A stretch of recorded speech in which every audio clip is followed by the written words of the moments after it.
बिस्मिल्लाहिर्रहमानिर्रहीम। अस्सलाम वालेकुम।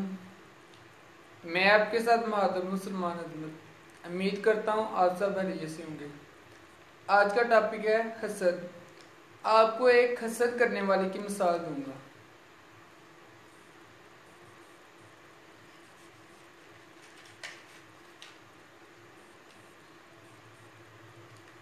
ये एक माचिस की तीली है फ्रेंड्स।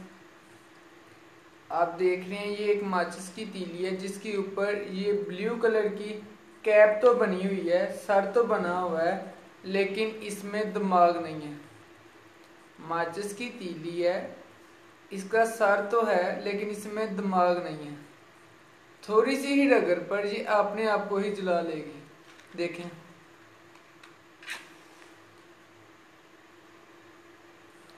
थोड़ी सी ही रगड़ पर इसने अपने आप को जला लिया है।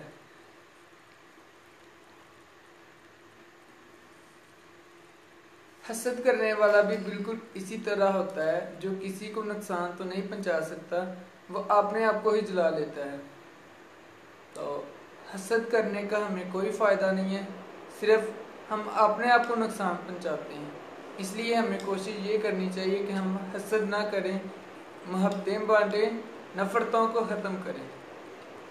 अगर आपको ये वीडियो पसंद आए लाइक करें, शेयर करें, कमेंट करें। चैनल को सब्सक्राइब करना मत भूलिए।